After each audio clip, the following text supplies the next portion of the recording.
Welcome to the Bill Walton Show, featuring conversations with leaders, entrepreneurs, artists, and thinkers.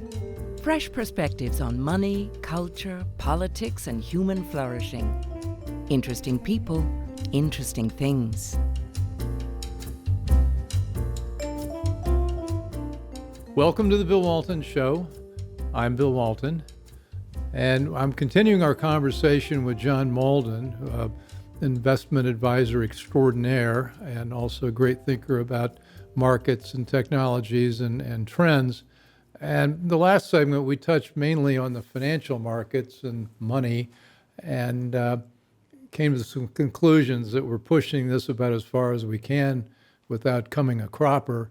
On the other hand, there's the financial economy, and then there's the real economy. And the real economy is filled with entrepreneurs, technological innovation, and all sorts of good things are happening. And I think John and I were talking in the break just about how we're both very optimistic about the real economy, human ingenuity, and kind of the interesting technical things that are going. So, John, let's start with you talking about I don't know where we want to take it. We've already got us at Cataclysm. Well, capital markets.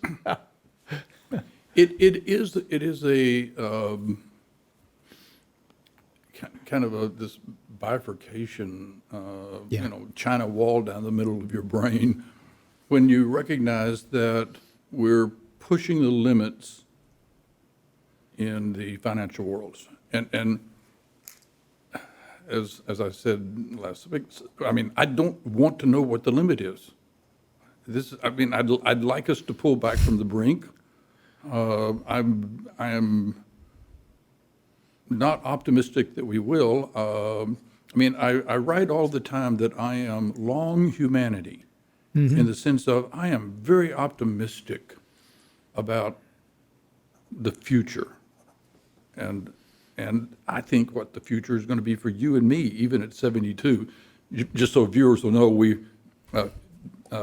Bill is my senior by 2 whole days. 2 whole days. 2 whole days. October 2nd versus October 4th. Yeah, but I may pull rank. I don't know. And but I think you and I. How old were your parents when they died? Oh, not much older. My mother was 73. My father was 82, something like that. So, You don't have the best genes, or just stuff happened to them? They had. My mother had arthritis, and it was just the medicines killed her. It wasn't the arthritis itself, and that was before they knew how to treat it. I think my father died of loneliness when my mother died. Okay. Well, so it's all. But my grandparents, though. Yeah, we're talking 90, 95 years old. Okay. So I've got a couple of shots at living going a little longer. We're going to get to why you and I have an opportunity for the first time in the history of humanity. It's a small chance.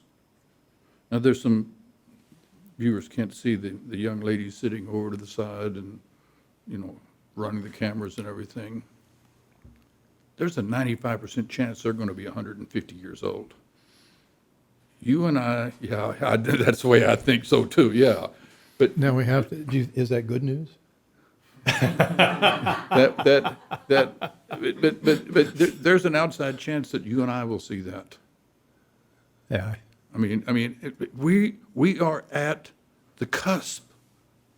There's so much to be excited about when you think about the future's going. And I think the easiest way to segue, if you will, is my friend Neil Howe and Richard Strauss, who unfortunately died from pancreatic cancer here 10 years ago, but Neil Howe still writing. They wrote a book called Generations, and they wrote a book called The Fourth Turning in 1997, and predicted basically everything that's happening right now. I mean, Steve Bannon did a whole cult movie about it. Neil's doing it.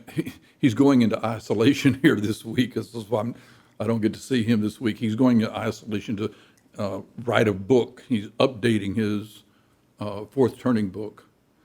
And the point is that we, as cultures, as in the Anglo-Saxon world, but it actually goes into every culture in a different form, we tend to have 4 different generational cycles that repeat every 20 years. Or there are 20-year cycles that repeat every 80 years. And as one generation takes over from the next generation, takes over from the next generation, and they each have different characteristics depending on who the dominant generation is. And the transition from the fourth turning to the first turning, okay, he calls each of these generations a turning, is the most climactic, the most, it's World War II, it's the Civil War, the War of the Revolution, then you go back into England, and it just keeps going, for 400 or 500 years, these things keep happening. And we are right now at the last half of the fourth turning, which is always the most tumultuous part. When did the first turning start? Probably in, these things are hard to date, but in, the early 2000s, mid 2000s, 2007 or so forth. And, it'll play out the end of this decade. This is the fourth turning began in 2007, 2008. 27 is probably the... So if we go back to the beginning of the first one, are we 1940, 1920, something like that? Yeah, that's... Okay. You just... Okay. You get...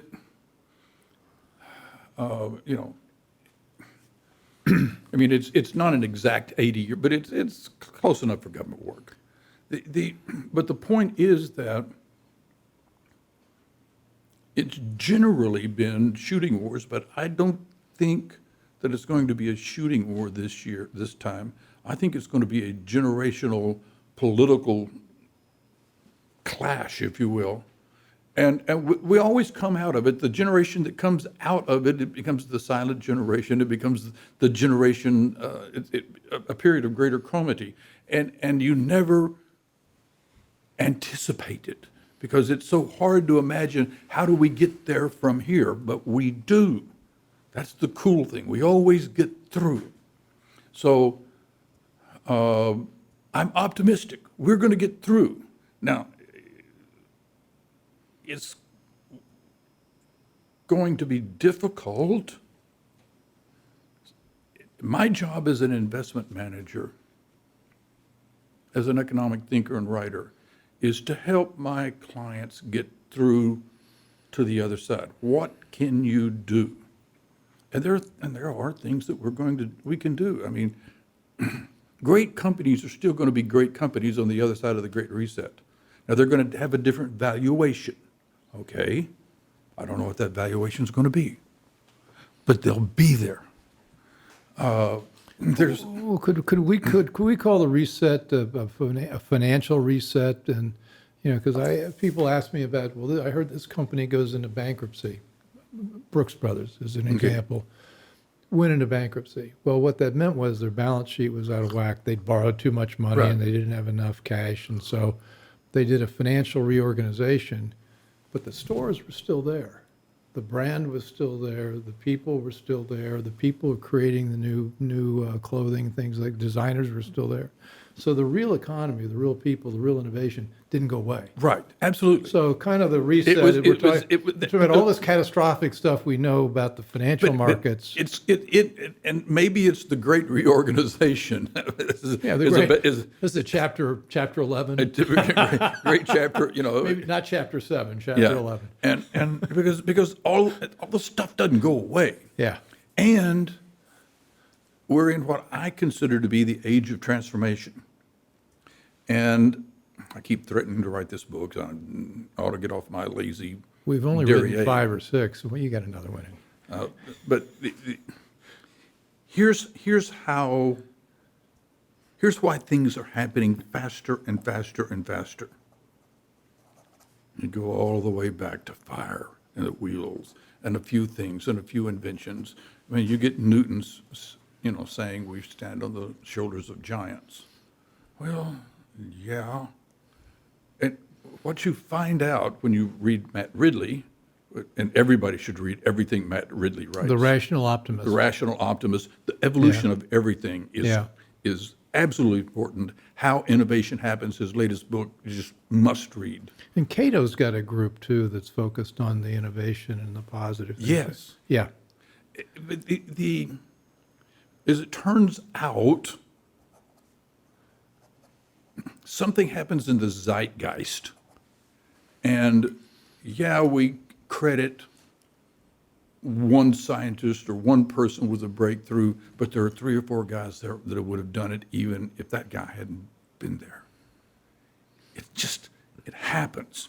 And what happens now is because we're making huge breakthroughs in material science, and we're making huge breakthroughs in biotechnology, we're making huge breakthroughs in battery science, we're making huge breakthroughs in computer speed and computer science, and getting into quantum computers. And each of those things becomes additive. It's what Ridley calls, ideas have sex. And it creates more ideas. Some of them are bad ideas. Oops, those ideas don't work. But some of them are good. And I think one of the most important positions in the future, if I was telling my kid that, let's say I've got a genius for a kid, I want him to be a generalist. I want him to know something about everything and run an apartment with, for a big corporation, knowing something about everything. So, hey, if I take this material and I put it into this product, it's going to make it cheaper, better, faster. So when you look, but all of these things add, and it becomes an inverted V, okay? Because we have more and more people up here creating. We're going to add 3 billion people to the internet and access over the next 4 or 5 years. Mm-hmm. And there's how many Einsteins? How many Elon Musks? Not that Musk and Einstein, but Musk he would like that comparison. Well, he would, but Musk is an entrepreneur. He's a visionary. So it's the same thing with Gates, same thing with Bezos. But they do it differently. That's fine. But we have more and more people creating changes, and it makes the transformation go faster and faster because we're adding more people to create these transformations. And when you literally double the base of people who now have access to that information, there's going to be some kid in Kisangani who goes, wow, I can change this, and this, and I can create this here. And that's how this transformation happens. That's the dismaying thing about what's happening in China is that those people exist in China. China was dead broke 60, 70 years ago. Deng said, let's do capitalism with Chinese characteristics, unleash the kind of the natural entrepreneurial genius of the Chinese, and they created it's the natural entrepreneurial genius of humanity. It's not just the Chinese. But they would have been sat on for 3 or 4 thousand years by emperors who wouldn't let them innovate. They got into the market. They began innovating. They built great companies. I mean, at one time, and now you got Xi shutting them down again. I think between the demographic crisis they're going to have and Xi shutting them down, it's very possible that we look back at today, we look back 10 years from now and say, that kind of looks like Japan. Mm-hmm. At one point, we both remember in our careers when we thought Japan was going to take over everything, and they didn't. They came to the end. They found out how far too far was. And we thought the end was for us, was when they bought Pebble Beach. Pebble Beach. And then they had to sell it at 10 cents on the dollar.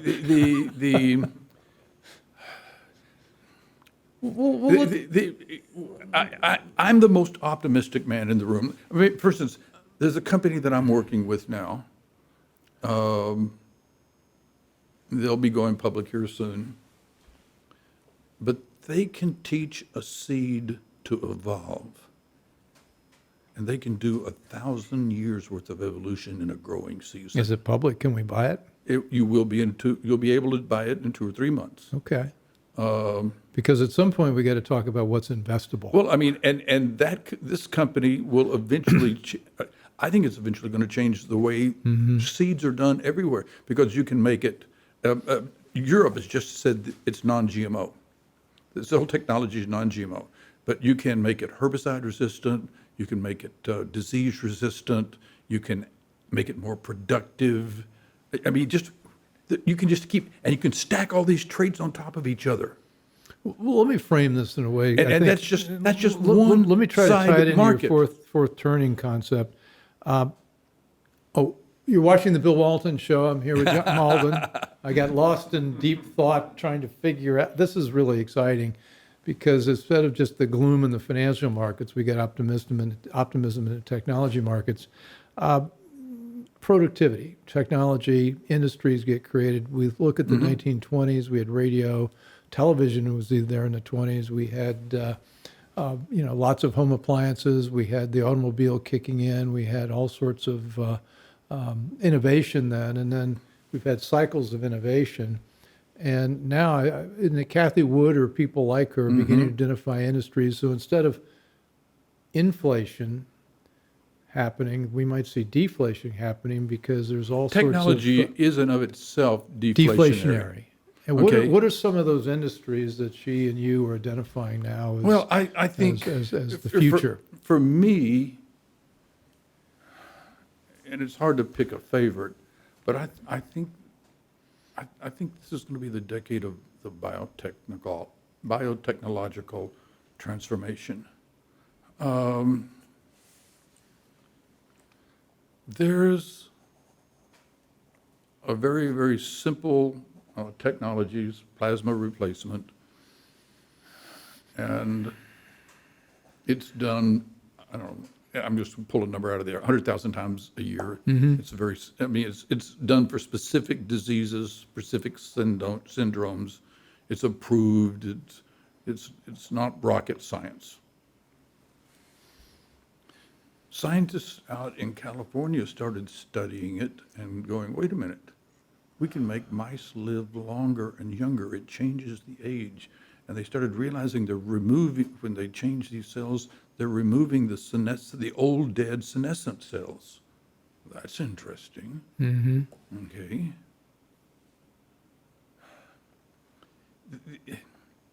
There's a journal, there's a paper that's going to come out in a major journal next week talking about aging and a drug that is it's not the fountain of youth, but it's looking like the fountain of middle age. Which for you and me right now, middle age sounds pretty damn good. 45 is a pretty good year. 45 is a pretty good year. 45, yeah, I'll take that. And I bet you hit the ball a lot further at 45 years old than you do at 72. Golf ball, yeah, my God, it's terrible.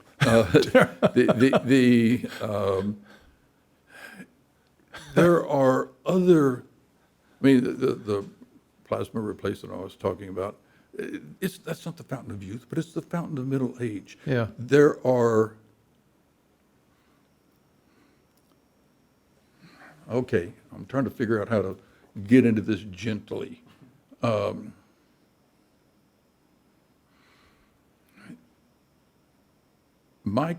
There's a gentleman by the name of Mike West that's gone through a series of companies. He's now at a company called Ajax. that, but he refined the gerontology research into something called induced tissue regeneration. And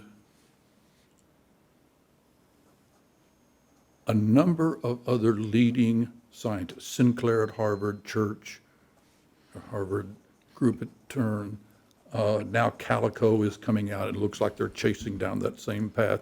Bezos just announced they're going to go, he's writing the check, big check, going down that same path. And for humanity, I've got my horses I'm betting on, so I won't reveal, it's all private, so I can't really talk about that. But for humanity, it doesn't make any difference.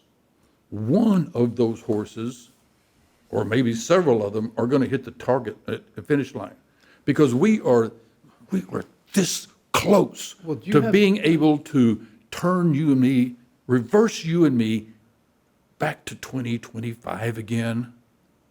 Serious, honest to God, pulling us back in time, in our bodies today, knowing what we know. We're not that far. We'll be in human trials before the end of this decade, not in the U.S., not unless somebody takes the FDA, pulls them up by the roots and throws them away and starts all over again. On your website or in your portfolios, can people take a look at what these are? No, this is all private. That particular Rats. stuff, huh? Okay. Calico's Google, okay? Right, okay. Okay, Bezos he's going to do it on a private basis. Yeah. Sinclair's private, Church. They're all.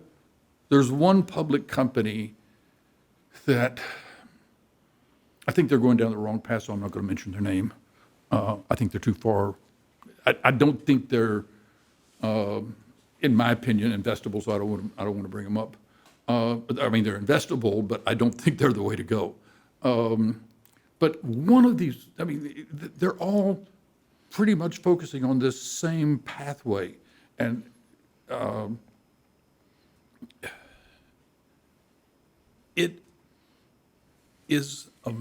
it really does have the potential to change things. And what will happen, these things I'm talking to you about that are the fountains of middle age, that's going to allow us to live long enough to get to where, because the turning us back younger again is going to be atrocious, very expensive, but it'll eventually, just like chips, just like any other technology, the price will come down. So we have to live long enough. This is Ray Kurzweil's line. You have to live long enough so that you can live forever. Now, this doesn't make you immortal. You can still walk out. Plane can fall out of the sky. You can step in front of a London bus. It's the closest I ever came to dying. It was not looking the right way, stepping in front of a London, somebody jerked me. It was on the back. wrong side of the street. Wrong. They drive on the wrong side of the street. They damn near killed me. Don't they know better? But I want to get this. One of the things I do with this show is I want to give people lines of action, and we sufficiently depressed ourselves in our first segment about how the world's coming to an end financially, but it's not coming to an end on all these other things. It's not coming to an end. Well, hyperbole. Okay, but financial economy, real economy. We're trying to where can people read and learn about this? Well, my letter's free. Okay. I write about this so stuff let's all shameless the time. plug here. Shameless plug. How do we find you? Economics, Thoughts from the Front Line. Thoughts from the Front Line. Just I highly recommend. I've been reading it for 20 years now. Yeah. It's great stuff. Yeah. Okay. Thank you. So you're one of my 1 million closest friends. And but there are other people who write in this vein.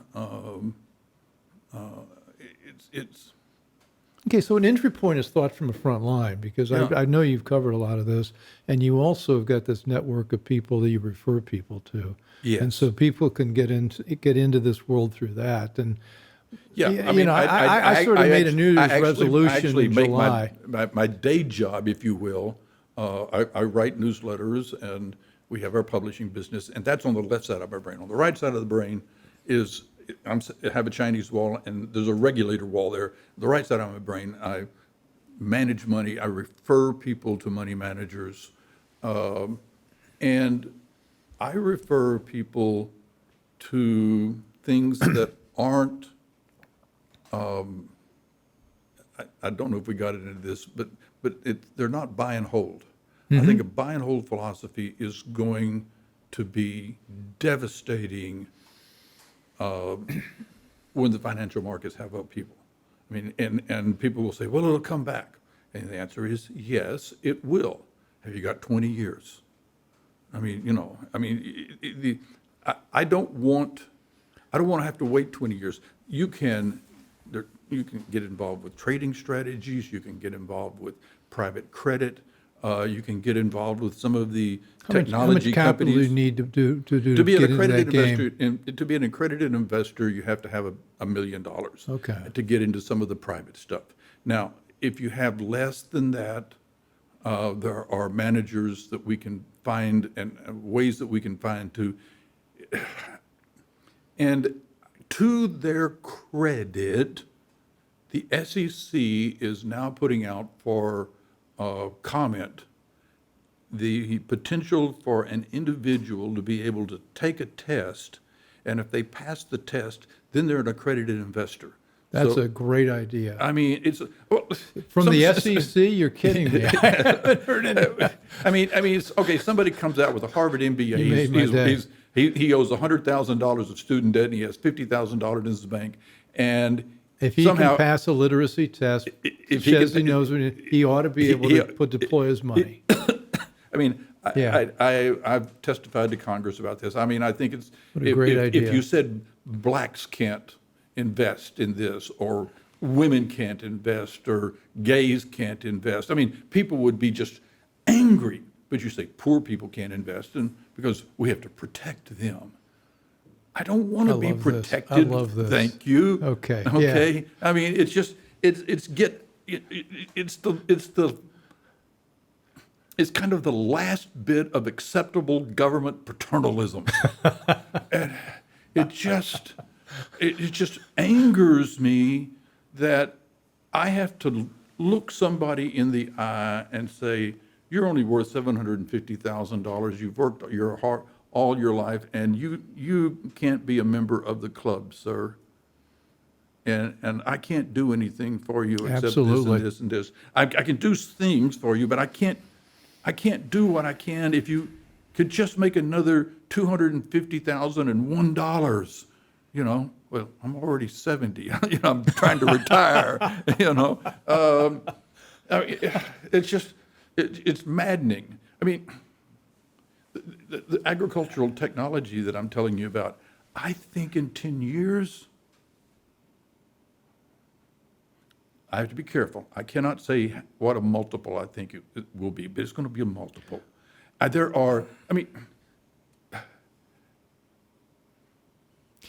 wish I could get more money into space technology. So I mean, there's more money. I mean, there's too much. We're private watching stuff the out Bill there. Walton show. Yeah, and this we're is with Bill- John Mauldin, and we're going to crack this down. He's going to give us some stock tips in a minute. But because you're really, I mean, John, you talk to every major money manager in the world, Well, really, not from time. every, but Anyway, you got a pretty good. good. I do have a few. Yeah. I'm guilty of hyperbole. But truly, I mean, there are people that have got a lot of bets in places that are very interesting, and there's going to be a lot of wealth created. Even though you read gloom in the headlines, there's an awful lot of wealth that's ahead. I tell you what, I think Buffett went along with Gates in this. They're planning to put in micronuclear reactors for electricity. That's a good idea. That's not a good idea. It's a brilliant, absolutely. On top of it, can I play too? Well, I that's what want I to meant. get, I want to get into that. Honest to God, I mean, Yeah. and they don't want the headache of being a public company and No, doing, no. but it's like, I want to play in that world. The fourth generation nukes that are out there, especially the thorium stuff. Oh, dear God. Well, I don't want to go back into a gloomy financial segment, but it is a problem, though, that what's happened in the capital markets with Sarbanes-Oxley, Dodd-Frank, a lot of small companies, medium-sized companies don't want to be public anymore. So a lot of this wealth getting created in private companies and in unicorns, and the regular guy doesn't have a chance to participate. When I leave here, I told you I'm going to go to a restaurant. I'll have 2.5, 3 hours, and I'm sitting and I'm putting together a proposal for what I think has the potential to be pretty significant. It's a biotech, uses some of the technologies that, I've been talking about, but I couldn't do it in a public market. Explain why. Explain why. I don't think most people understand what's happened to the public markets. This technology is going to suck capital. If you do it in a public market, then you got guys out there that short you, and they drive your stock price down. And then now you're having to raise money in the capital markets at a higher cost than I could raise it in a private market. Plus, it just cost $1 million, $1.5 million, $2 million to be public. Just to comply, just the regulatory Just burden. I mean, I'm the world's smallest broker dealer because all I do is refer. Okay, if I refer you to another broker dealer and they sell you some product that I like that product, it gets on their platform. They sell it to my clients. I get a piece of the fee. So I don't have any clients. Mm-hmm. I don't manage any cash. I get 1 or 2 checks in a month. I write 1 or 2 checks out a month. My audit, simply because it's a regulated broker-dealer audit, and the insurance the auditor has to have to be able to do that. My audit cost me $20,000. Wow. My regulating, the money that I have to write to pay every state, because I got to be registered in every state because my letters go to every state. Just to open my door is almost 6 figures. And I'm not doing anything other than referring. By the way, I'm happy to pay that money. And just so people will think I'm not bitching too much about it, while there are parts of Dodd-Frank and Sarbanes-Oxley that I think were overwrought, I do not want to ever go into a world where the financial markets are not regulated. I watch too much stuff go on. You saw it from where you were. You sat right in the middle of it. Oh, yeah. Okay. You sat right in the middle of it, and you watch stuff go on that will curl your toes. I want somebody regulating that stuff. Yeah. Now, so as much as it, as much as it's not fun to go through, I also recognize that it's necessary. But if on the public market side, take my cost of my little bitty company and then spring it forward, then you have to deal with shorts, then you have to go through all. It's so much easier to do it when you're public, and especially on startup companies. How long does it take before you're cash flow positive and you're generating and you're growing? It takes a while. You don't 2, start 3, 5 years, if you're lucky. 10 years. Yeah. The technologies that I was talking about on the some of them are going to try to change the markets in the U.S. I don't think the real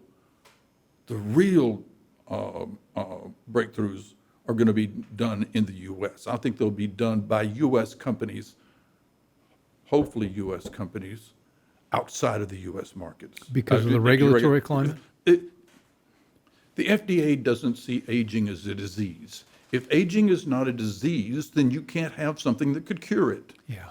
So if you can't have something that can cure it, then you can't. They're not going to allow you to have a scientific test to try to fight it. I mean, you get into this catch-22 circular firing circle where they're trying to use 19th century concepts of medicine in a 21st century world. It's changing too damn fast for them to keep up. We've got a 19th century regulatory framework with 21st century technology. Yeah, I mean, absolutely. You and I are old enough to remember thalidomide babies. Mm-hmm. And they approved that drug, and it was a problem. And they are bound and determined they're never going to have another thalidomide problem. Well, I understand. I really do. I mean, they got, but it's like we need, Japan, for instance. If it's a stem cell therapy in Japan that can improve their aging, all you've got to do is show safety. Phase 1 trial. You are immediately allowed to go to revenue model. Now, you still have to do phase 2 and phase 3. You still have to go through it all. But now, instead of having to raise hundreds of millions of dollars to do phase 2s and phase 3, now you can start generating revenue. You have to prove safety. And then you have to expose yourself completely to the markets and say, here's what we're doing and here's the results we're getting, and you and your doctor can decide if you want to do this. Now, why don't we do that in the United States? What are you calling it? The Great Reset? Yes. It strikes me as I hear you. I'm a victim of being in this, headquartered in the middle of the swamp. Yeah. We need a regulatory reset. Yes. Because you and I both have been through enough things. You want a good FDA, but you want it responsive to 21st technology. You want a good Security and Exchange Commission, but you want it to have to deal with the real risks and not something that existed in 1920. So we've got all these barnacles of the past, which weigh down the innovation machine, and it's almost like you need to sunset these agencies to say, okay, well let's rethink what you do based on what is now and not what was yesterday. I mean, the Volcker rule, the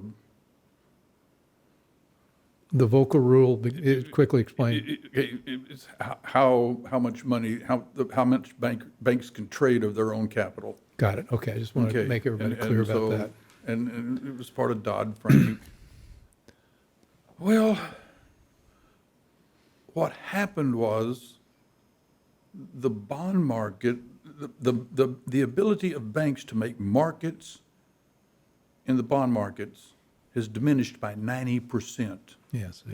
So you got no liquidity. And so you have absolutely all the liquidity you want up until the moment you need it.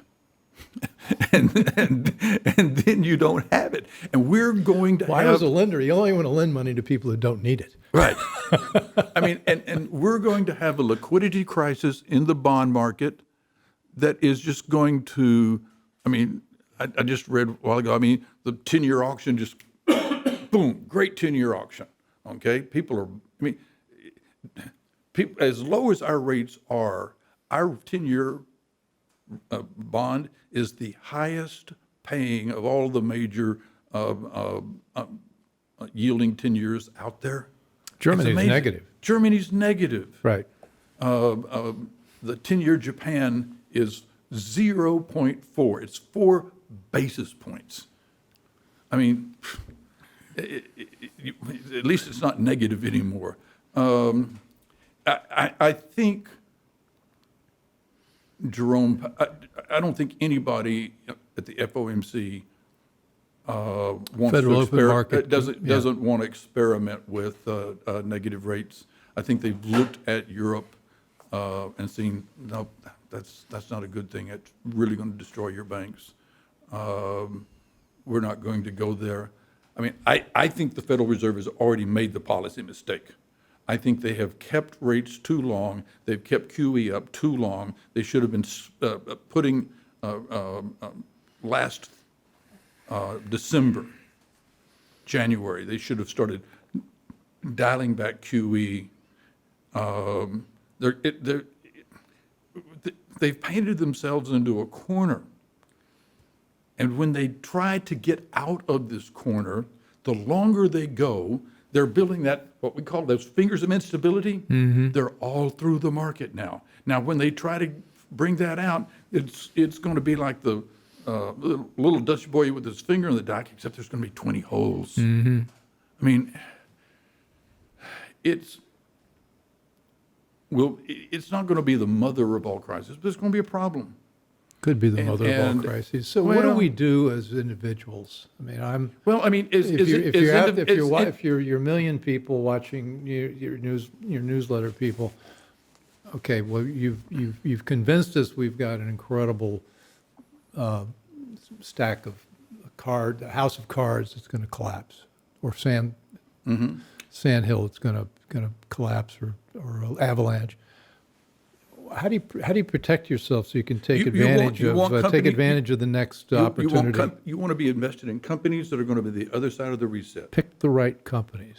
This is very rifle shot. You do not buy an index fund that buys the 50 biggest or 500 biggest. Do you know Chuck Ackrey? No, I do not. He's an investment manager, money manager out here. He owns 20 stocks. And he owns them because he's done tremendous amount of research on them, and he'll change out of one, but he's picking companies that have higher return on capital, will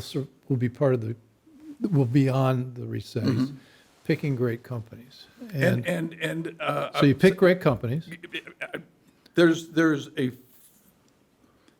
It'll be more volatile, but it'll get you through to the other side, and it'll come back quicker. Picking great companies that have had a 20-year record of increasing their dividends every year. Yeah. Okay, just a straightforward, and you can get foreign companies, and you can get U.S. companies. I mean, you don't buy the market. You got to pick the companies based on their fundamentals. You buy on fundamentals, values out of favor right now. I don't care.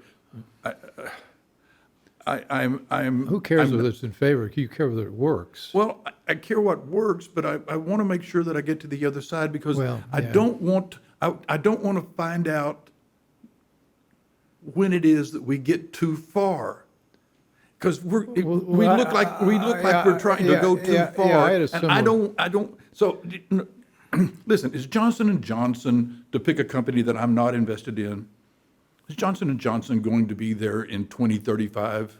Yes. Okay. Yes. Are they going to be paying? I'm in Johnson & Johnson. You are in Johnson, yes, okay. Yeah. But is Johnson & Johnson going to be increasing their dividend every year between now and 2035? Probably, just like they have been. I don't know. Yeah. I mean, hope so. Well, I mean.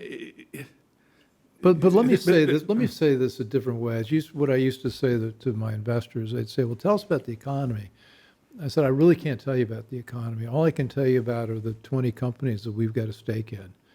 And as we did our due diligence or investment in this, we like our odds in any type of macroeconomy. We think these companies are going to be okay. And that's really, I think, the same thing you're saying. Well, I'm saying you've got to pick companies, and if you're lucky enough to be an accredited investor, you can pick private credit. Boy, I hope they change that rule. Well, that would be. But there are, and because it's private, I can't mention them specifically, but you and I talked off the air earlier. So you're saying, yeah, we did that when it was in your company, and you talked about what a great strategy it was, and it was one of the best things you've ever done.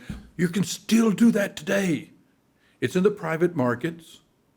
and you can still make, high single digits. It's just a bond. It's a private credit. It's not a bond. It's not a bond fund. I don't want to invest in a high yield fund that's only paying 4% over treasuries. Really? Triple C credit paying 4%? You think It's you're crazy. getting paid for that and risk? The leverage ratios are 9 the to leveraged 1. loan bonds. Oh, it's just, I mean, it's crazy. It's absolutely absurd. But that doesn't mean there aren't plenty of opportunities. Yeah. There is one fund put out by a $1 trillion money manager whose name you'll know is but it's a private part of their deal. And it's a sweetheart little way to just get some income. What you're trying not to do. I mean, I think of splitting my capital up, and the older you get, the more of your capital should go into the core bucket. That's the stuff that I want to grow at 6-7% a year, 5% a year. So so let's say 80% of my money. Maybe if you're old, it should be 90%. I mean, whatever. We're never going to be that old. Remember, we got this technology. Okay, but and by the way, this is do as I say, not as I do, because I've got maybe more of my money in I've got my core bucket, and I do have a core bucket. It's a big chunk of my portfolio, and I have my explore bucket. But let me explain. And my explore bucket is in companies that I think have the potential to be multiples. Let me restate what you're saying in a way that I think other people don't invest in something you don't understand. Oh, number one. And because of your bandwidth, the business you're in, you get to see a lot more than most of the rest of us do. And so you understand things because you've got smart people that are explaining to you how this or that works or doesn't work. That's less risky for you than somebody that just says to their neighbor, gee, well, I heard about this company doing the seed thing. What do you think? Oh yeah, let's put 25,000 in that. That's pretty dumb. You really want to really want to invest in what you understand. Well, I mean, I sat and looked at that company, 47 Ways to Lose, but there's a guy, good friend of mine, started a company called Royalty Pharmaceuticals back in 1996, and he'd go to a company and say, "Here's a check, $100 million, $200 million." And I want to buy a royalty. You're in stage 3. Your drug, we're pretty sure it's going to come out. I want to buy a royalty on that drug forever. So here's this really big check, but it's non-dilutive. I'm not investing in you, but this is going to get you past your stage 3 and into your public, and you don't have to reduce your equity. But you pay me royalties. Well, they end up with like 13 out of the top 30 drugs in the world. They go public last year at 20 billion. Now they're at 30 billion because the market values the royalty at higher. That's 25 years later. Now, do they see every drug deal out there? Oh, yeah. Do the people on that board, do I maybe know some of them? And I see sometimes some opportunities that aren't quite ready for prime time where they're writing the $100 million check, but you're going, hey, this is cool. Maybe you should go take a look at it. Mm-hmm. We're this close to really, really affecting Parkinson's. I mean, it's amazing. There's stuff out there that's happening with cancer. I am invested in a cancer company that's private. I was seed round about 4 or 5 years ago. It's taken longer than we thought because FDA is just taking longer. But it could be a full-on silver bullet for cancer. I mean, we're to the point where we're 80 to 90% sure that our drug works. We're seeing results that are just staggering. You know what the biggest risk to my investment is right now? It's not whether that drug works.